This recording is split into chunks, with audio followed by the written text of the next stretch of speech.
Muteki. Yo Koso. Salut à tous. Bienvenue à tous pour cette nouvelle émission de Muteki. Bien entendu sur Radio Canu. On est de retour après une semaine d'absence avec un petit mix, ce coup-ci sur la région du Tohoku, et on a même passé du rock progressif, que c'est trop la classe, avec du Yoko Kanno également. Enfin bref, on s'est lâché messieurs dames. Donc de retour, et on est très heureux de vous retrouver pour une nouvelle heure de son japonais. Et écoute, comment vas-tu mon Léo déjà pour commencer? Eh ben ça va, ça se déconfine tranquillement, donc on va dire qu'on reprend quelques habitudes et ça fait du bien. Ça fait du bien. Bon, écoute, c'est le moment peut-être justement de pouvoir introduire notre invité, de présenter notre invité, car nous avons une invitée. Elle va revenir, nous allons revenir sur le concept d'une émission avec des invités, avec des gens qui réagissent à ce qu'on dit. Oui, on n'est pas tout seul, on n'est pas seul au monde. Vous êtes nombreux, de plus en plus nombreux d'ailleurs, c'est plutôt cool à nous écouter. Maintenant, en plus de ça, que nous et vous aussi, sachez que on est également en rediffusion sur pas mal de plateformes de streaming, de podcasts. Podcast, ouais, c'est ça. On est sur Podcast Addict, on est sur Spotify. J'ai appris ça en fait des dans web le confinement, radios, en fait. Ouais, bien entendu, les web radios, notamment Transmix Radio, qui est la radio pour nous numéro 1, les copains. Voilà, Rémi, bien entendu. Notre partenaire numéro 1. Les partenaires. Donc c'est vrai qu'on a appris depuis le confinement qu'on était en fait rediffusé sur plein de trucs, et grâce à badgeek.fr. Donc merci, un gros merci à eux. Il est donc temps désormais de présenter notre invité. Bonjour Noëlla. Bonjour Damien, salut Léo. Salut, j'essaie de caler un petit peu le son. Comment vas-tu? Mais très bien, et vous? Fort bien. Ça va, voilà, comme un samedi matin. Oui, exactement, c'est ça. Noëlla, alors je te présente comme... en tout cas, je t'ai présenté durant la semaine comme auteure, compositrice, interprète et interprète. Est-ce que je résume pas trop mal la chose? Ouais, c'est pas mal, je vais garder cette appellation comme ça avec le interprète et interprète, c'est sympa. Tout à fait. Concrètement, on t'a rencontré il y a déjà quelques années. En plus, c'est grâce à Nounaya qui avait été invitée à l'émission il y a des années de ça, et qui nous a dit, écoutez, je connais une amie qui s'appelle Noëlla, qui est interprète, et on s'était rencontrés d'ailleurs dans ce cadre-là, il y a des années à Japan Expo, toi en tant qu'interprète et animatrice de jeux à Japan Expo. On s'est retrouvés ensuite à Magic, donc pour le détail un petit peu de notre rencontre il y a quelques temps déjà. Et j'avais appris que tu chantais en japonais, que tu composais également des textes, et que tu composais des chansons, notamment en anglais et en japonais. En français aussi peut-être un peu? Un peu moins, mais ça m'arrive. Ouais. Ça t'arrive aussi, d'accord. Et alors ces derniers temps, tu as fait tout comme nous, tu t'es mis sur Instagram, et on a pu découvrir pas mal d'aspects de ta vie. Grâce justement, en s'abonnant tout simplement à ton compte Instagram, et c'est quelque chose de très, moi je trouve de très généreux et de très intime justement, où tu nous racontes ton parcours tout simplement face caméra, et je trouve ça assez formidable. Merci, oui, j'ai essayé de faire ça parce qu'on me posait souvent des questions. Les gens me voient en effet des fois sur scène avec des artistes, tout ça, ou me voient avec ma musique, mais savent pas vraiment comment je suis arrivée là, comment j'ai été au Japon, etc., etc. Donc je me suis dit que ça pouvait être intéressant d'en parler un peu. On va revenir un peu en détail sur tout ça, parce que t'as un parcours justement de globe-trotteuse, donc on l'a dit, d'artiste, auteur, compositrice, interprète, évidemment aussi l'événementiel et tout ce qui va avec. Ce sera l'occasion de faire un petit point autour de tout ça. Je voulais commencer, tant qu'à faire, par présenter donc une de tes chansons. Avec grand plaisir. Alors, on va commencer par la dernière, en exclusivité. Alors, si je comprends bien, c'est une exclue, ça n'a pas encore été dévoilé, alors, c'est ça? C'est ça, c'est pas sorti pour le moment de nos ordinateurs à moi et au groupe en question. Donc, c'est la première fois, voilà. Tout à fait. Sur la bande FM. Sur la bande FM, exclu sur la bande FM, donc avec en plus de ça une collaboration. Alors, avec un groupe qu'on aime beaucoup, nous, à l'antenne, c'est Portal Wombat. Comment ça se fait que vous vous retrouvez à collaborer ensemble, quoi? Alors on avait un peu des réseaux en commun, puis voilà, c'est un petit monde quand même, le monde déjà de la musique en rapport avec le Japon. Donc eux ils font de la musique avec des Nintendo DS, voilà, on a le côté geek un petit peu que j'ai aussi. Ils sont fans de Japanimation, voilà, c'est tout cet univers. Et puis on s'est rencontrés, on allait pas mal au Kawaii Café, en fait un bar à Paris aussi, qui a fermé il y a quelques temps, mais voilà, donc les réseaux on va dire. Ouais. Kawaii Café, effectivement, ouais. Et qui a fermé maintenant, ouais. qui a fermé, mais bon, apparemment, il y a un autre projet qui va ouvrir, donc j'ai pas d'infos, mais C'était effectivement un de ces bars qui servait de point de ralliement aux fans, notamment en région parisienne. C'est vrai que j'y suis allé une fois ou deux, et c'est vrai que c'était très plaisant d'y aller. Alors juste avant de présenter cette chanson-là, on rappelle la chanson d'ouverture, c'était la sélection de Ore Senpai, et le groupe c'est Mameshiba no Taigun, la horde de Mameshiba. Qu'est-ce que c'est qu'un Mameshiba? Alors on a là d'un côté là, c'est un chien techniquement, c'est un tout petit Shiba. C'est ça. Sauf que dans les années 2000, il y avait aussi une mascotte qui s'appelait Mameshiba, qui était un edamame, un petit edamame, un peu comme aujourd'hui on a Gudetama qui est un jaune d'œuf. Oh, les poons japonais. Et il y avait plusieurs, je crois, plusieurs sortes de haricots et de choses comme ça. En fait, il n'y en avait pas qu'un seul. Ah, mais il y avait une famille haricots. C'était effrayant. Japonais, quoi. Les poons japonais, comme je dis. Oui, c'est ça. Et donc voilà, la horde de petits chiens. Mais c'est un groupe d'idoles qui a été sélectionné avec un autre groupe qui s'appelle WAC. Ce sont deux finalistes en fait d'une télé-réalité en style Survivor, c'est-à-dire un petit peu comme on avait nous Popstar il y a 15 ans, avec des gens qui survivent d'une émission sur l'autre, et on en fait un groupe, là pour le coup 2 groupes, avec un parrain pour ces 2 groupes-là, qui s'appelle Kuro-chan, donc que vous avez entendu crier sur le pont de la chanson du coup. Talento, quoi. C'est bizarre, les talentos japonais, quand ils crient comme ça, tu vois, ça doit être un talento, ça. ils crient tout le temps. Alors, c'est pas le cas de tous, mais quand même, c'est souvent le cas. C'est le cas, et c'est un talento donc, qui était le host de cette émission de télé-réalité, et qui sert aujourd'hui alors, il n'y a pas vraiment de mots en anglais pour ça, donc c'est traduit en anglais par producer, mais en réalité, c'est plutôt un impresario, c'est-à-dire c'est pas forcément lui qui va mettre les mains dans le cambouis à booker les concerts. Par contre, c'est lui qui va faire le lien au niveau communication entre la prod en elle-même et le groupe. C'est l'impresario. L'impresario, représentant. Voilà. Okay. Donc, qui sert aussi un peu de parrain, au groupe Kuro-chan, avec un physique impayable, qu'on ne vous présentera pas puisque c'est heureusement de la radio. Mais c'est vrai que c'est souvent les talentos japonais. Allez, on n'attend pas plus que ça. Donc, votre nouvelle chanson à Portal Wombat, et on fait un gros bisou également au groupe et à Guillaume en particulier, qu'on aura finalement présenté, dont on aura finalement présenté tous les projets. C'est-à-dire qu'on aura présenté Gaijin il y a 10-15 ans, on a présenté Genova il y a une 8aine d'années, et désormais Portal Wombat qu'on avait déjà présenté pour leur reprise du thème de Ken, qu'ils avaient présenté déjà sur les réseaux sociaux à droite à gauche. Et donc, c'est parti, on va pouvoir écouter cette chanson et qui s'appelle Portal Sunset, c'est bien ça? Exactement. Voilà, Portal Sunset sur Mouteki, 04 78 39 18 15 pour nous appeler durant cette heure d'émission. Et mouteki-radio.fr. Ah oui, le site, bien entendu. Oui, et puis retrouvez-nous sur Facebook, Instagram, Twitter, tous les réseaux sociaux. C'est parti, Mouteki, on est ensemble jusqu'à 10h.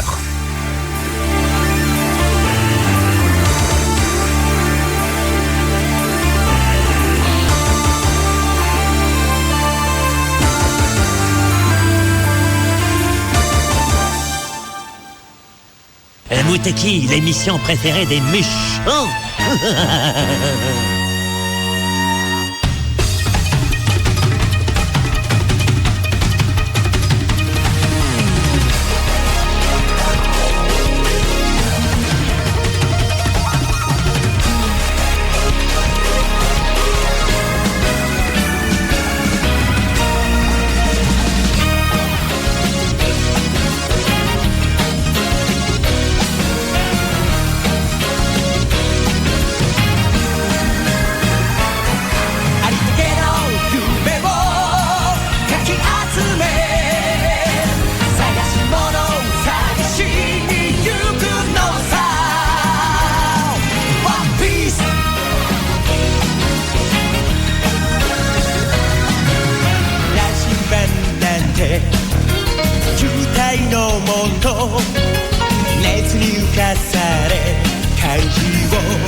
Baby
真に受けて信じちゃっても肩を押されて一歩リードさ今度会えたなら話すつもりさそれからのことこれからのこと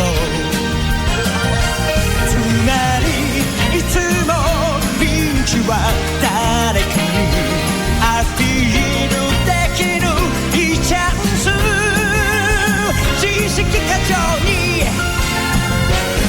しみたれた夜をぶっ飛ばせだからここに興味はないけどポケットにロマンそれと You wanna be my friend We are the girls We are ありったけの夢をかき集め探し物探しに行くのさポケットの恋それと You wanna be my friend We are the girls We are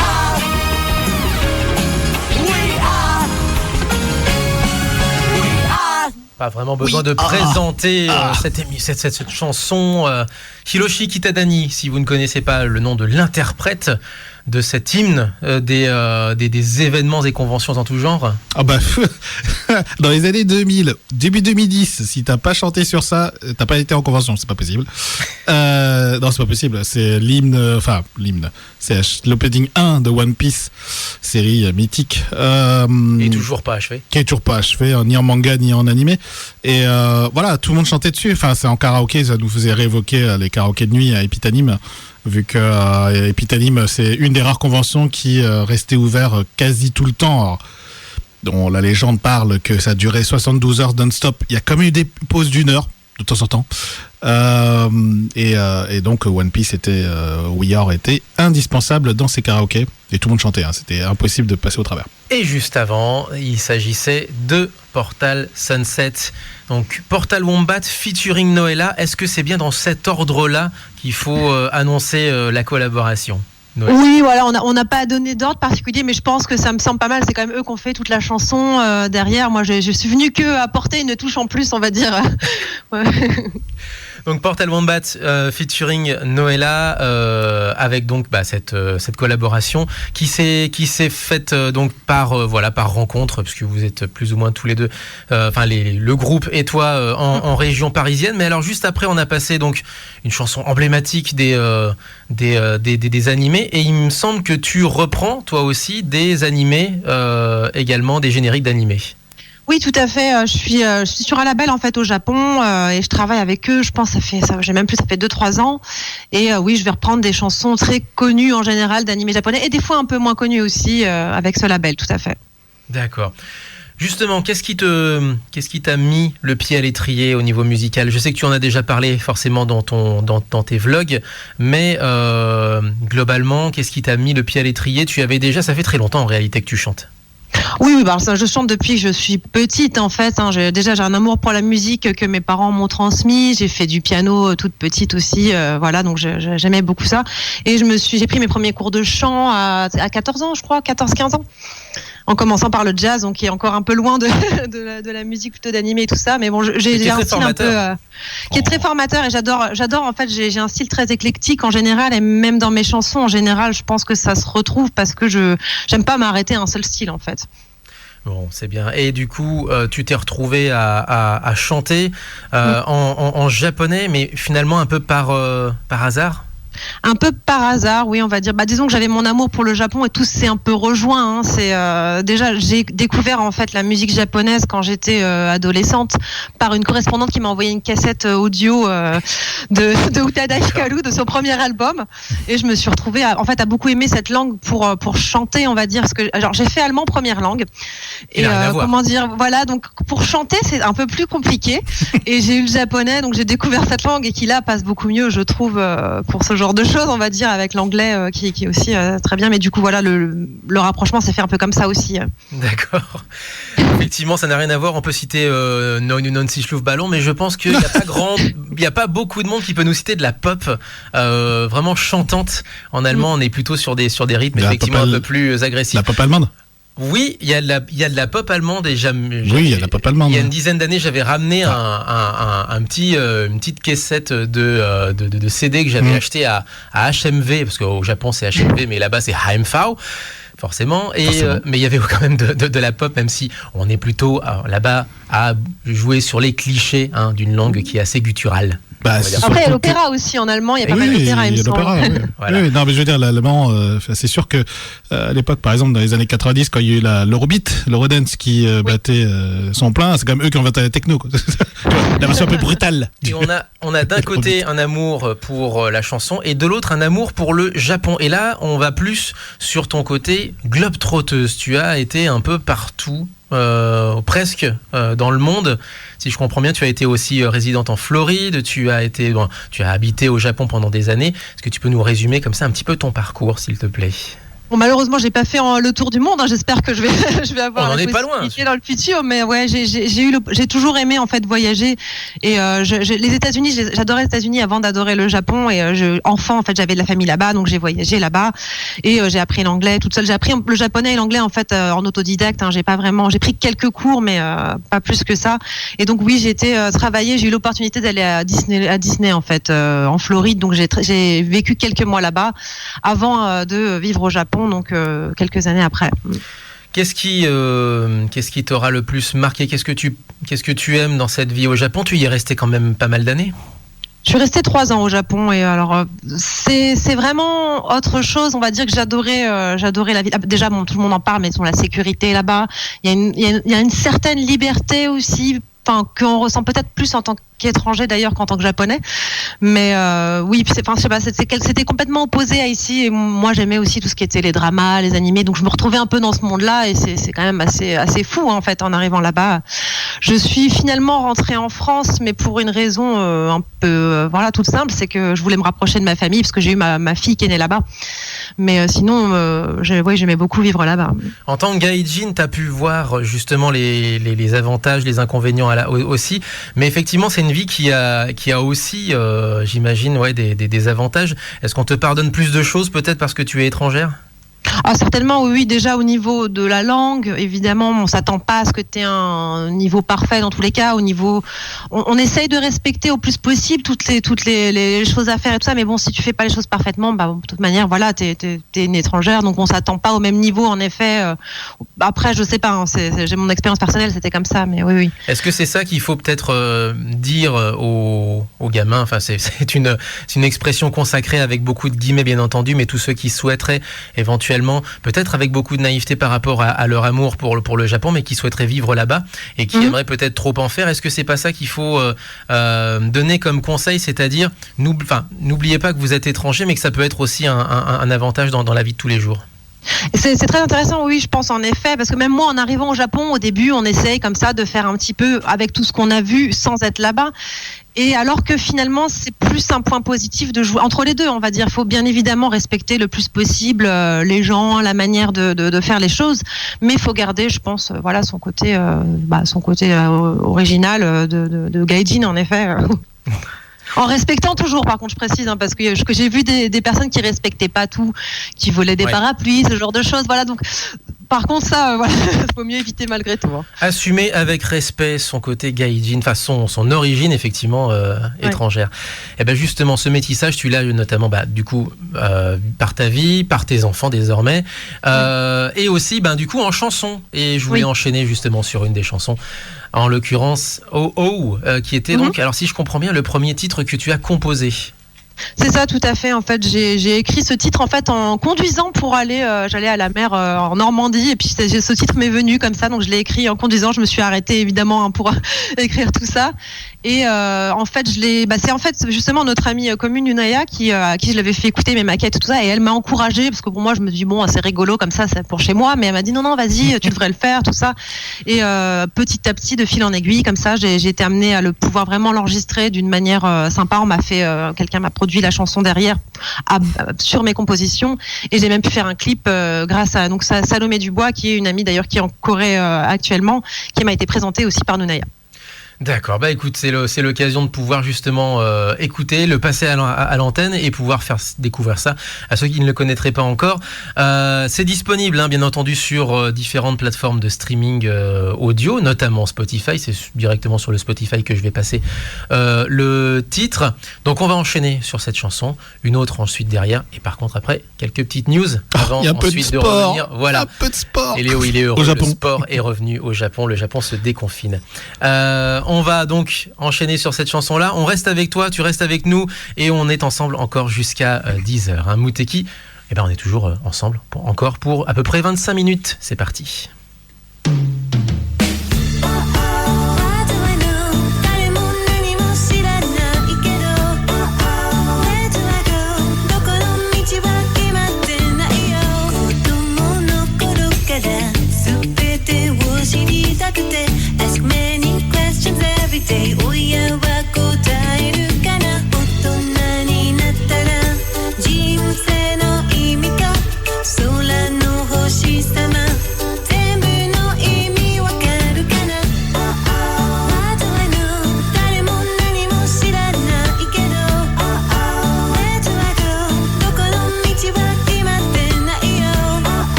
Et donc juste à l'instant, Oh Oh, qui était donc le premier donc single de Noëlla, donc disponible sur Spotify. Et comme d'habitude, en fait, parfois les chansons les meilleures sortent dans des endroits impromptus. L'inspiration arrive, mais des fois comme ça, tu vois. C'est ça. T'étais marqué par les circonstances dans lesquelles la chanson a été écrite, c'est ça, Léo? Non, parce que en fait c'est toujours pareil. Chez les artistes, ce qui est intéressant, c'est que le côté créatif, des fois tu peux passer des jours et des jours, des mois et des mois sans trouver d'inspiration, puis il suffit que là un trajet vers la Normandie, donc peut-être au milieu de la forêt, des chants mais d'oiseaux, justement tu conduis, des chants c'est d'oiseaux, long, tu sais, il y a la l'esprit nature qui vagabonde. Ouais, c'est ça, la nature et tout.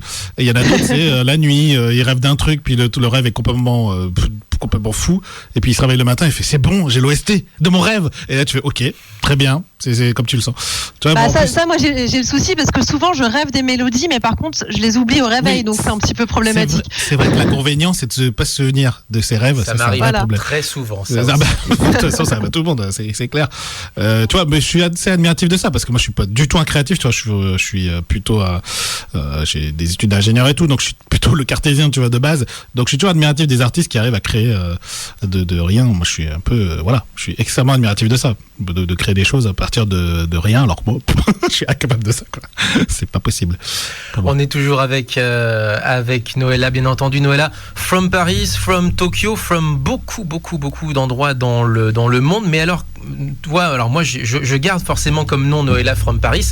Est-ce que tu l'utilises encore ce nom-là? Ouais, j'utilise parce que déjà en fait mon nom d'artiste c'est Noëlla, mais si on met juste Noëlla c'était un peu short, donc j'ai dû trouver quelque chose qui fasse quand même, qui ait intérêt aussi pour le Japon, même si techniquement j'habite plutôt en région parisienne qu'à Paris maintenant, mais pour les Japonais s'ils voient From Paris, voilà, disons que ça leur parle un peu. Est-ce que ça leur parle on est encore sur le cliché du Paris intemporel ou est-ce qu'ils en sont revenus, les Japonais, de ce cliché-là? Mais il reste quand même, je pense, présent parce que ça reste une ville qui fait rêver. Hein. Puis, des deux côtés, comme nous, Tokyo va nous faire rêver. C'est même si ça n'a rien à voir, les deux villes sont très différentes, mais ça les fait toujours rêver. Oui, je pense, Paris. Ouais. Un petit mot également, du coup, sur ton parcours d'interprète, alors qui s'est retrouvé aussi un peu à se mettre en place, à prendre forme, finalement aussi un peu par la force des circonstances. Tu maîtrises très bien la langue japonaise, pas que la langue japonaise, mais effectivement c'est l'occasion d'en parler, de parler de ton métier, l'un de tes métiers. Oui. Et ça s'est fait là aussi un peu par les circonstances, par les contacts que tu as eus toi d'un côté et de l'autre du monde. Tout à fait, ça s'est fait un peu par hasard et c'est vrai que comme j'explique, je suis devenue interprète parce que un jour j'étais sur un salon extérieur où il y avait des stands japonais et j'étais avec ma mère donc qui parle français et mon ex-mari qui est japonais, qui ne parlait pas très bien français. Donc je faisais l'interprétariat moi tous les jours à la maison naturellement on va dire pour que ça marche parce qu'on habitait tous ensemble en fait, voilà.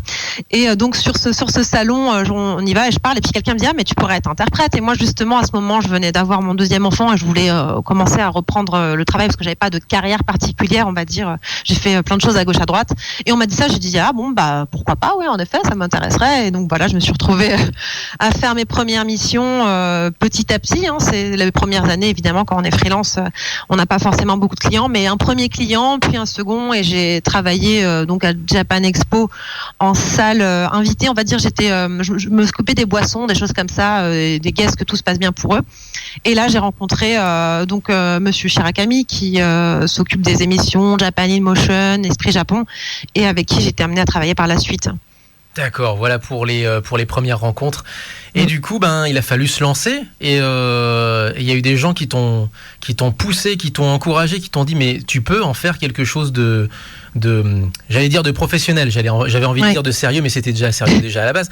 Mais de quelque chose de professionnel et qui soit rémunéré. C'est dans ce sens-là. Oui, tout à fait. Oui.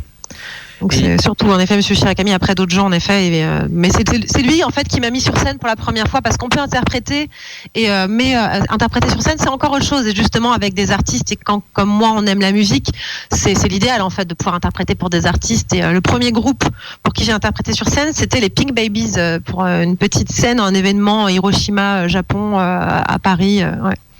Et on t'a retrouvé ensuite sur plein d'événements, et aussi même carrément sur un plateau télé, puisque on voyait des fois des performeurs pour telle ou telle émission de performeurs justement, genre il me semble La France a un incroyable talent, je crois que c'était ça. Hein. Exactement, oui. Voilà, où tu t'es retrouvé effectivement sur scène à côté des performeurs à essayer de leur traduire les phrases en temps réel, quoi.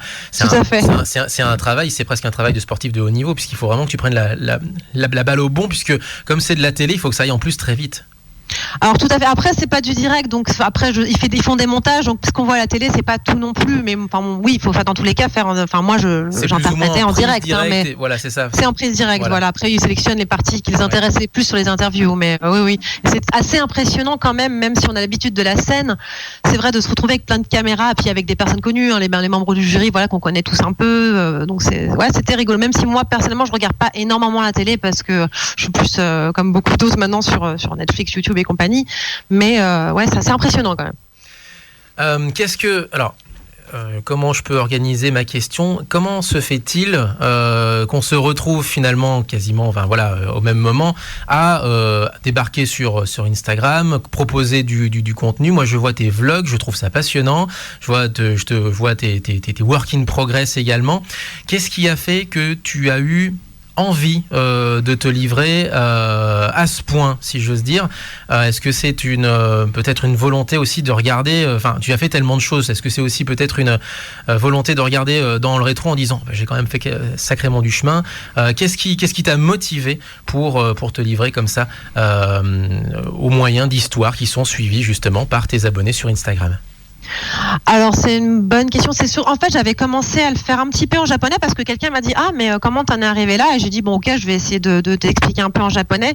Et je me suis rendu compte que plein de personnes me disaient mais tu racontes quoi en japonais? Nous on veut savoir en français. Donc c'est pour parce que pour moi-même de base j'aurais pas fait parce que je me dis bon peut-être que ça intéresse pas les gens, peut-être que voilà, j'ai pas forcément envie de raconter ma vie aussi trop, ou c'est toujours compliqué de trouver un équilibre en ce qu'on veut dire, ce qu'il faut pas dire non plus, pour garder un côté vie privée. Mais quand j'ai eu en fait beaucoup de réponses positives à mon premier vlog comme ça, je me suis dit si ça peut aider des gens. En plus comme j'ai un parcours atypique, c'est-à-dire j'ai pas le bac par exemple, donc j'ai vu des personnes sont venues me voir en me disant moi aussi je galère un peu, je sais pas quoi faire comme carrière, je sais pas, et donc ça fait plaisir de voir que des gens puissent réussir. Donc voilà, c'est dans le côté positif, je me suis dit si ça peut aider des gens, puis moi ça me fait plaisir d'en parler aussi, donc c'est un peu comme ça. Ouais. Quel retour tu as eu justement de ces chroniques? Voilà, c'est ce genre de retour-là. Donc des gens, déjà les personnes, je me rends compte qu'en fait les gens, certains me suivaient déjà sur certains réseaux, mais me connaissaient pas tant que ça. Donc, alors que pour moi, j'ai l'impression, en fait, même quand on poste 2-3 photos, l'impression que les gens nous connaissent, alors qu'en fait, non. Et du coup, ça fait plaisir de te connaître, d'avoir des détails, de comprendre un peu plus le parcours par rapport aux Japonais et tout ça aussi. Donc, j'ai eu des retours positifs, en tout cas, pour le moment, ouais. Ok, merci. Je vais pouvoir enchaîner sur d'autres retours. C'est le retour du sport avec toi, Léo. J'aime bien comment il transitionne comme ça. Et ensuite, on pourra enchaîner effectivement sur une petite chanson. Et on va terminer par un petit titre acoustique de gens dont on n'a plus entendu parler depuis quelques années et qui nous sont revenus justement par la force des réseaux sociaux, et ça fait très plaisir. Alors la rubrique effectivement reprend un petit peu ses droits, puisque le sport reprend au fur et à mesure ses droits, et on va pas aller au Japon, on va commencer par une news en Allemagne, puisque un joueur japonais a marqué l'histoire du championnat allemand de football tout récemment, puisque ça a repris il y a maintenant 2 journées, donc 2 semaines maintenant. C'est le joueur japonais qui s'appelle Makoto Hasebe, grand capitaine de l'équipe du Japon, et qui a battu un record vraiment très symbolique. Il est le joueur asiatique qui a joué le plus de matchs en Bundesliga. Il a 36 ans et il a apparu pour la 308e fois dans un match du championnat allemand d'élite. Donc record qu'il a égalé la semaine précédente, record qui a été détenu par un sud-coréen, Cha Bung-kun, et qui aujourd'hui, c'est lui, le joueur japonais. Cha Bung-kun, ça nous remonte aux années 70. C'est ça, et donc il joue pour Francfort aujourd'hui, donc pas un petit club. Mais Cha Bung-kun jouait aussi pour Francfort de mémoire, il me semble. Voilà. donc aujourd'hui, c'est lui qui détient ce record. Donc bravo à sa longévité, parce que quand même 36 ans et jouer toujours dans l'élite du football allemand, c'est pas rien. 2 autres news que je vais vous partager. Il y en a un qui est plus lointain parce que ça va pour les Jeux Olympiques, qui a été décalé en 2021. Eh bien, on a appris cette semaine que le comité olympique japonais avait proposé au comité international olympique de simplifier, je mets des gros guillemets, les Jeux. Alors, simplifier, vous allez me dire... Ça veut dire quoi ? Ça veut dire quoi, simplifier ? On n'en sait rien, en fait, parce que l'annonce était que le comité international a validé l'idée de simplifier des Jeux.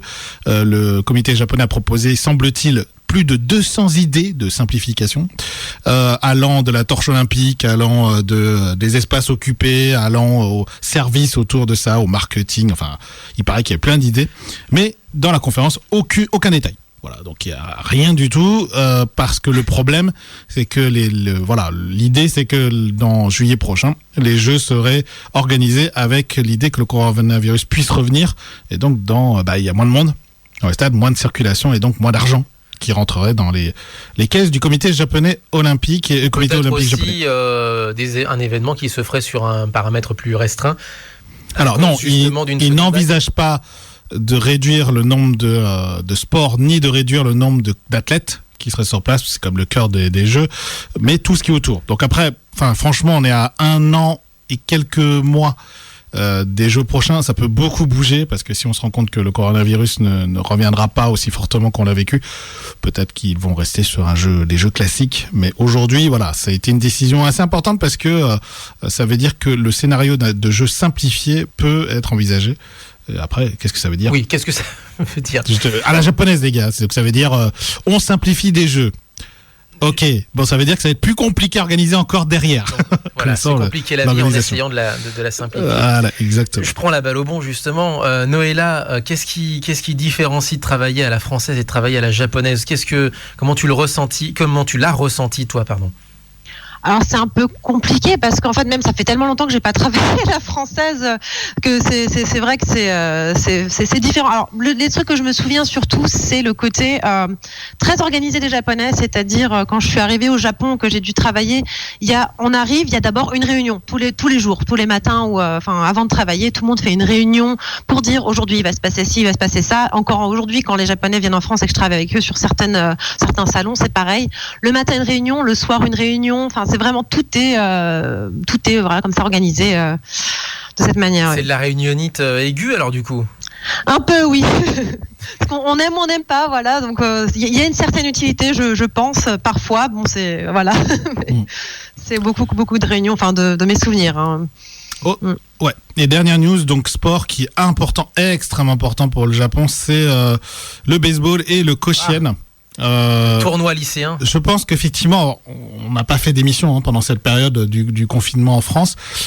L'annonce de l'annulation du koshien de cette année, et notamment de l'événement de printemps et de l'événement d'été, puisqu'il y a deux événements qui ont lieu dans le stade mythique du koshien.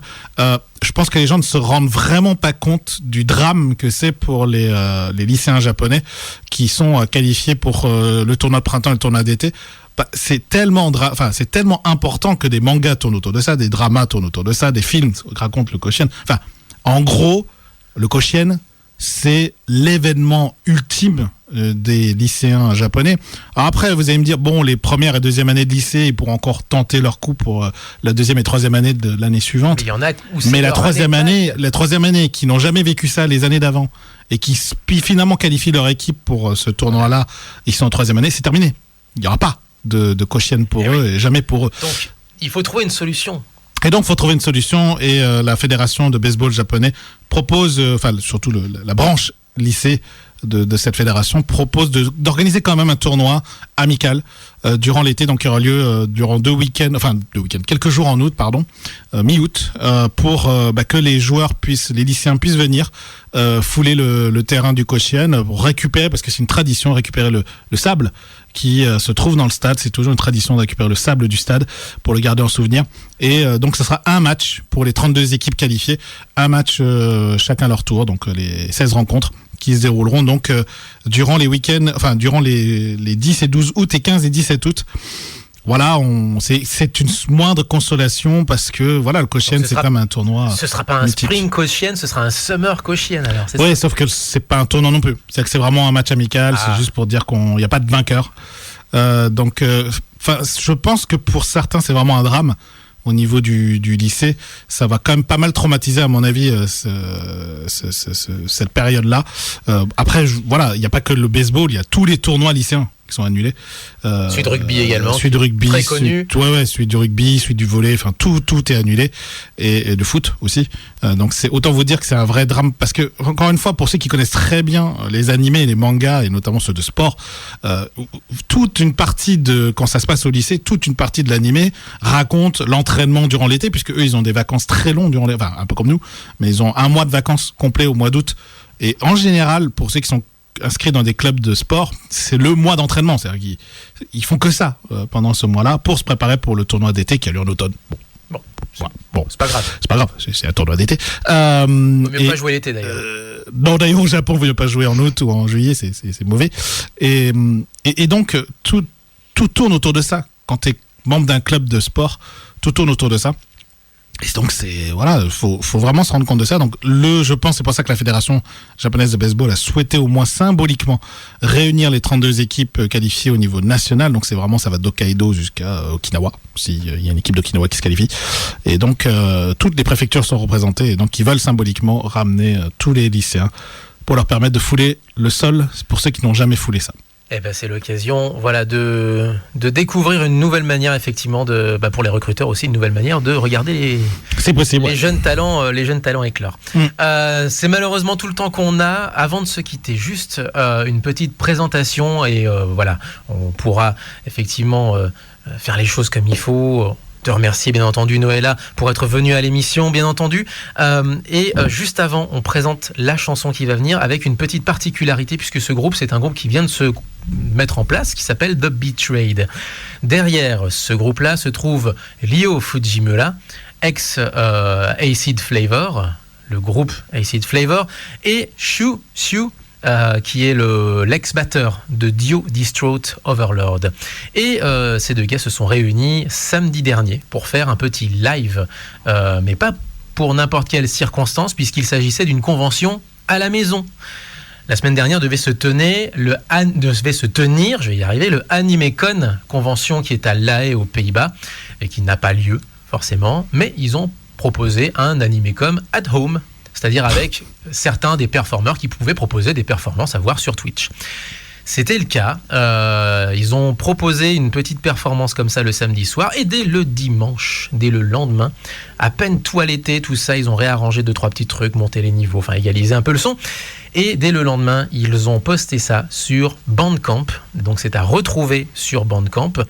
Noëlla a aussi un Bandcamp, d'ailleurs, aussi au passage, c'est l'occasion de le préciser. À retrouver, donc, alors, par quel biais on peut retrouver tous tes réseaux sociaux ? Je crois que tu as un site internet où tu listes tous les endroits où on peut retrouver ton travail et ta musique. Exactement, donc noellafromparis.com où j'ai tous les liens comme ça, que ce soit pour écouter la musique, pour voir les vidéos ou les réseaux sociaux. Tout y est, quoi. Je veux dire, On peut cliquer sur ton Instagram, sur ton SoundCloud, sur ton Bandcamp, il y a tout ce qu'il faut et sur bien entendu Facebook également. Exactement. Et donc, on va pouvoir donc se quitter avec cette chanson-là de The Betrayed, donc qui est une reprise. C'est une reprise d'un titre de Acid Flavor de l'album Next Story qui s'appelait Enishi et donc qui est repris en acoustique comme ça, en mode au studio. J'allais presque envie de dire au mode au coin du feu, mais le coin du feu au studio, ça va pas le faire. Il y a les alarmes qui vont se déclencher, etc. Noëlla, merci énormément d'être venue à l'émission. J'espère que cela t'a plu. Ouais, merci beaucoup de m'avoir reçu, de m'avoir proposé de participer. Ça m'a fait un grand plaisir. Eh ben, plaisir partagé. Et puis, écoute, bonne continuation. Et surtout, écoute, ce sera l'occasion, on repassera d'autres de tes titres, justement, puisque tu chantes également en full anglais, si j'ose dire. Tu as aussi plusieurs autres identités musicales en termes, en tout cas, de sons que tu veux travailler. Tu expérimentes pas mal de choses et c'est très intéressant. Merci. Et écoute, on se quitte avec ça. Enishi, donc, par le groupe The Betrayed sur Muteki. Et nous, on se retrouve la semaine prochaine, du coup, mon Léo. Yes, on se retrouve la semaine prochaine. De Romain. Portez-vous bien, vive le son japonais. Jamata. Ciao. Matane.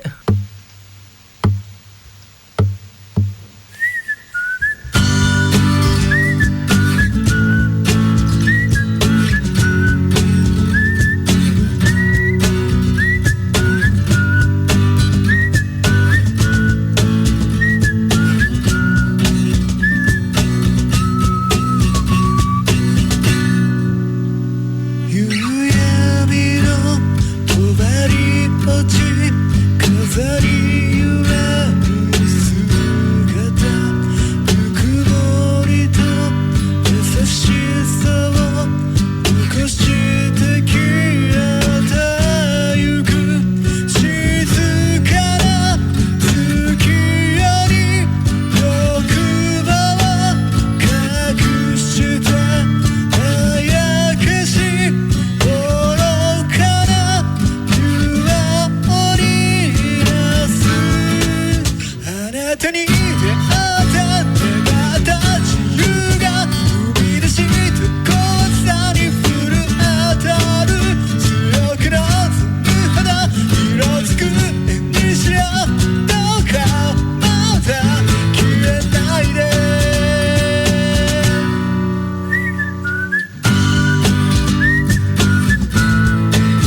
なき思いを咲いて散る花よ何もかもが